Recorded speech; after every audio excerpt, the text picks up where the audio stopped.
Baik, bismillahirrahmanirrahim. Assalamualaikum warahmatullahi wabarakatuh. Berjumpa lagi dengan Ibu Fety Novitasari dalam materi TPS Kognitif. Baik anak-anak, sebelum kita mulai untuk pembelajaran hari ini, baiknya kita berdoa terlebih dahulu. Raditu billahi robba wa bil islami dina wa bi muhammadin nabiyya wa rasula. Rabbi zidni ilma warzuqni fahma. Amin ya robbal alamin. Semoga pembelajaran hari ini bisa berlangsung dengan baik dan kita bisa memahami bersama-sama materi yang akan Ibu sampaikan. Oke. Selanjutnya, sebelum kita belajar, yuk kita baca dulu ayat pembelajaran hari ini, yaitu Quran Surat Al-Zalzalah ayat 1 sampai 8. A'udzu billahi minasyaitonir rajim.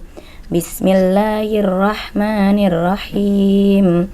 Idza zulzilatil ardu zilzalaha wa akhrajatil ardu athqalaha wa qalal insanu ma laha yauma idzin tuhadditsu akhbaraha bi anna rabbaka awhalaha yauma idzi yasdurun nasu ashtatan liyuraw a'malahum faman ya'mal mithqala dzarratin khairan yarah wa man ya'mal mithqala dzarratin syarran yarah. Shadaqallahul azim. Oke, itulah tadi ayat pembelajaran yang kita baca hari ini. Semoga yang membaca dan mendengarkan mendapatkan syafaatnya di yaumil akhir nanti. Oke. Baik anak-anak, sebelum pembelajaran ada baiknya kita yel-yel terlebih dahulu yuk. Cerdas cendikia bersama Alfida. Fikir, zikir, bismillah, Allahu Akbar. Alfida cendikia, soleh, berilmu, dan beradab, Allahu Akbar. Oke, sudah semangat ya untuk mengikuti materi hari ini, yaitu tentang TPS Kognitif. Udah tahu kan apa itu TPS Kognitif?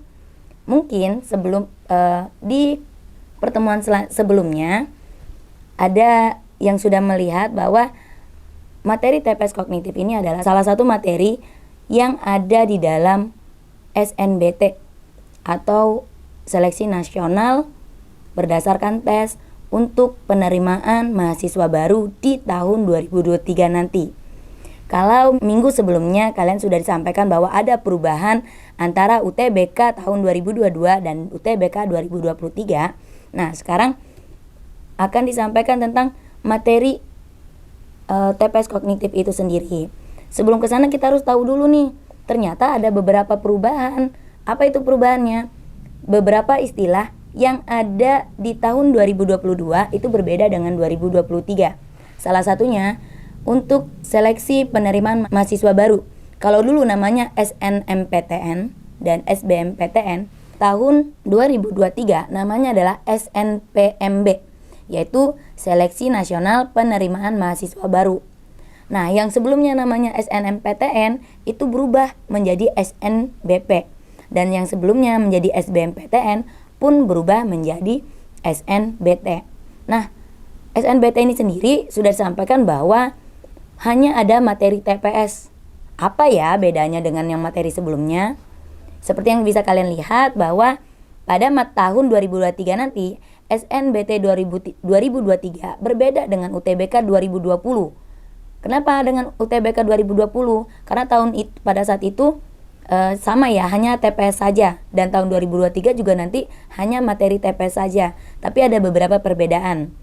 Nanti untuk sosialisasinya kalian bisa melihat atau mengecek pada LTMPT di bulan November 2022 nanti.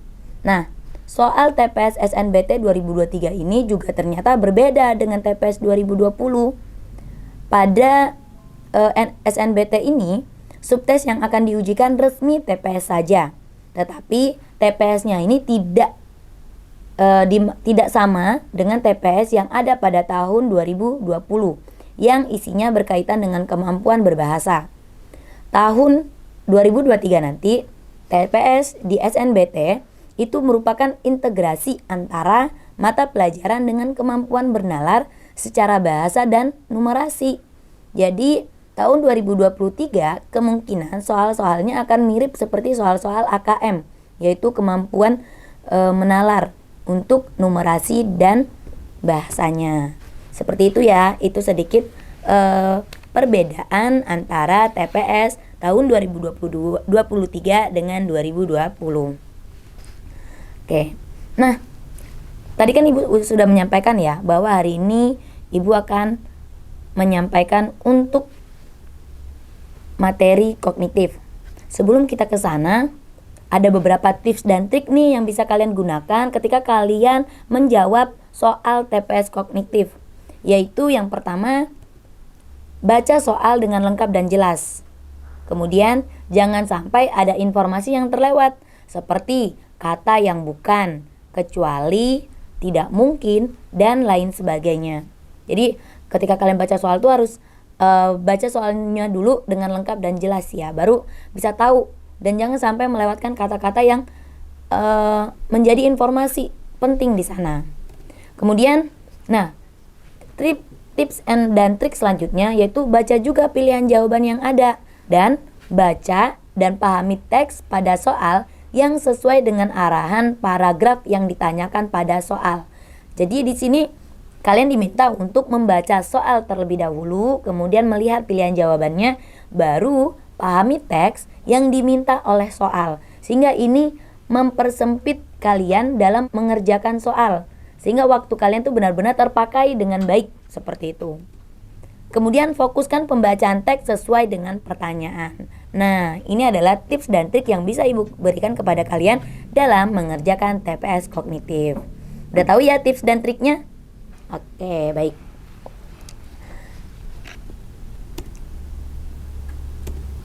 Nah, untuk hari ini Ibu akan membahas tentang teori kuantor. Ada yang sudah pernah dengar tentang teori kuantor? Ada? Iya, benar. Jadi teori kuantor ini adalah merupakan penarikan simpulan kuantor yang di dalam pertanyaannya itu ada pada pilihan jawabannya itu mengandung kata-kata semua, beberapa, sebagian, atau kata-kata sejenis lainnya. Itu yang disebut dengan merupakan ciri-ciri soal dari teori kuantor.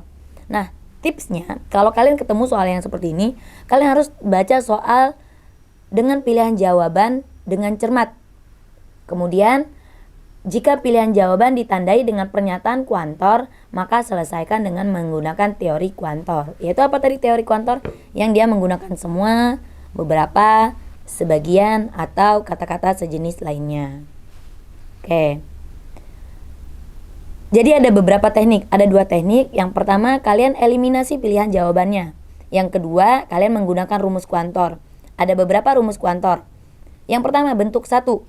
Premis 1 itu adalah semua A adalah B. Premis 2, semua B adalah C. Maka dari sana kita bisa menarik kesimpulannya, yaitu semua A adalah C. Karena apa? Kita lihat pada premis 1 dan premis 2 ada kata kunci yang sama, yaitu pada bagian B-nya. Sehingga kesimpulannya adalah semua A adalah C. Kemudian bentuk kedua. Bentuk kedua adalah semua A adalah B. Premis keduanya, sebagian B adalah C. Sehingga kesimpulannya adalah sebagian A adalah C. Jadi ini ingat, kalau tadi premis pertama, kalau tadi bentuk pertama yaitu tentang semua, premis 1 semua, premis 2 semua. Kalau pada bentuk kedua yaitu adalah premis 1 semua, premis kedua adalah sebagian, maka jawabannya adalah sebagian. Nah, untuk bentuk ketiga adalah jika dua-dua premisnya adalah sebagian. Misalnya, premis 1 sebagian A adalah B, premis kedua sebagian B adalah C, maka kesimpulannya adalah tidak dapat disimpulkan. Ya, karena kita tidak bisa menyimpulkan kalau dia hanya sebagian. Sebagian A adalah B, maka sebagian B adalah C. Belum tentu sebagian B yang termasuk dalam A adalah C, sehingga tidak dapat disimpulkan. Ya, itu tadi ya bentuk-bentuk premis. Oke, coba diingat kembali apa saja tadi bentuk-bentuk premisnya. Nah, kita ke contoh soalnya. Beberapa dosen adalah ilmuwan. Semua ilmuwan adalah orang yang mampu melakukan penelitian. Nah, berdasarkan dua pernyataan di atas, simpulan yang mana yang paling tepat? Oke, di sini kita harus menentukan premisnya terlebih dahulu. Mana yang premis pertama? Ya, premis pertama itu adalah semua ilmuwan adalah orang yang mampu melakukan penelitian. Kemudian, premis kedua, beberapa dosen adalah ilmuwan. Sehingga dari sana kita bisa lihat ya pada premis apa kata yang sama. Di sini udah Ibu kasih tanda ya, yaitu yang berhuruf tebal, bercetak tebal, yaitu adalah kata kuncinya adalah ilmuwan. Sehingga kita bisa ambil kesimpulannya adalah beberapa dosen adalah orang yang mampu melakukan penelitian. Nah, kita lihat pada jawabannya. Kita lihat jawaban A, B, C, D, dan E. Ada nggak jawabannya? Nggak ada ya ternyata ya. Terus gimana dong? Oke, kalau tidak ada jawabannya kalian jangan panik. Maka kalian harus bisa menyetarakannya. Gimana? Kalian setarakan seperti ini. Di sini bisa disetarakan dengan cara kita ubah. Beberapa orang yang melakukan penelitian adalah dosen. Situ sama, kalimatnya setara. Jadi kalimat beberapa dosen adalah orang yang mampu melakukan penelitian itu ternyata setara dengan beberapa orang yang melakukan penelitian adalah dosen. Jadi di sana kalian jangan panik ketika kalian menemukan soal seperti ini yang kok tidak ada simpulannya. Kalian bisa membuat dalam kalimat setara. Oke, paham ya? Jadi jawabannya adalah yang B. Oke, soal kedua. Semua atlet memiliki fisik yang kuat. Beberapa siswa di sekolah X adalah atlet. Kesimpulan mana yang benar? Sama, kita harus menentukan terlebih dahulu premis-premisnya. Di sini kita tahu ya, premis 1 adalah semua atlet memiliki fisik yang kuat. Premis kedua, beberapa siswa di sekolah X adalah atlet. Kata yang sama atau kata kuncinya adalah yaitu atlet. Sehingga kesimpulannya kita bisa tarik yaitu beberapa siswa di sekolah X memiliki fisik yang kuat. Jawabannya adalah yang E. Cukup mudah ya untuk beberapa soal ini. Oke, kita lanjut kembali untuk soal yang ketiga. Semua pelajar memakai sepatu hitam. Beberapa yang hadir di sekolah tidak memakai sepatu hitam. Sama ya seperti yang sebelumnya, kita tentukan terlebih dahulu premis 1 dan premis keduanya. Nah, sudah bisa menentukan ya? Oke. Apa kata kuncinya? Apa? Iya, yaitu memakai sepatu hitam. Sehingga kita bisa ambil kesimpulannya adalah beberapa yang hadir di sekolah tidak atau bukan pelajar. Jadi di sini kita bisa mengganti kata tidak itu dengan bukan.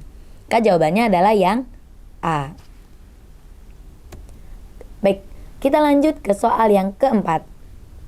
Tidak satu pun karyawan yang malas mendapatkan bonus. Beberapa karyawan berprestasi tahun ini mendapatkan bonus. Maka simpulan mana yang paling tepat?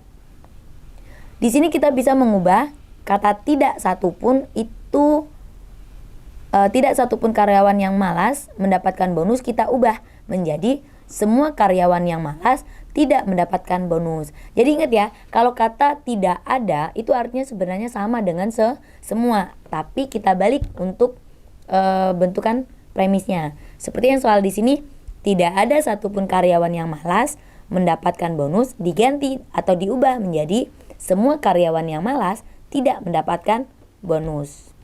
Kemudian premis keduanya yaitu beberapa karyawan berprestasi tahun ini mendapatkan bonus.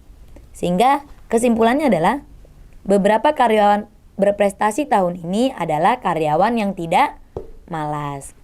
Oke, cukup gampang ya soal ini. Ya, jadi intinya adalah kalian harus bisa mengubah soal tersebut menjadi bentuk premis yang biasa kita atau yang biasa kita tahu seperti itu. Jadi kalau seperti ada kata-kata tidak ada, tidak satu pun, itu sebenarnya artinya sama dengan semua. Seperti itu. Jadi jawabannya yang mana yang nomor 4? Ya, jawabannya adalah yang E. Beberapa karyawan berprestasi tahun ini bukan karyawan yang malas. Oke, soal yang kelima. Beberapa peternak adalah pekerja keras. Semua pekerja keras memiliki kemampuan yang kuat. Sama, ini kayak soal yang nomor 1 tadi ya. Premis satunya artinya adalah yang semua pekerja keras memiliki kemauan yang kuat. Premis keduanya, beberapa peternak adalah pekerja keras. Kata kuncinya di sini adalah pekerja keras. Sehingga kesimpulannya adalah beberapa peternak memiliki kemauan yang kuat. Jadi, nah di sini nggak ada jawaban ya ternyata ya di ABCD-nya.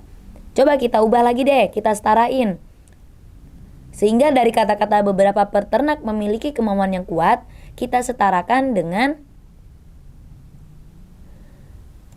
beberapa yang memiliki kemauan kuat adalah peternak. Kita kembalikan, kita balik kalimatnya. Seperti itu. Jadi kalimat setara dari beberapa peternak memiliki kemauan yang kuat itu sama dengan beberapa yang memiliki kemauan kuat adalah peternak. Oke, baik. Ini ya materi kita tentang simpulan kuantor. Sampai saat ini ada yang mau ditanyain? Udah paham semua insya Allah? Baik.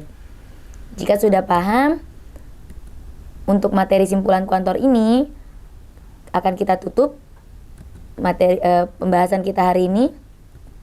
Kita tutup dulu dengan doa kafaratul majelis. Subhanakallahumma wa bihamdik asyhadu an la ilaha illa anta astaghfiruka wa atubu ilaik. Ibu minta maaf apabila ada kesalahan dan kepada Allah Ibu mohon ampun. Ibu akhiri, wassalamualaikum warahmatullahi wabarakatuh.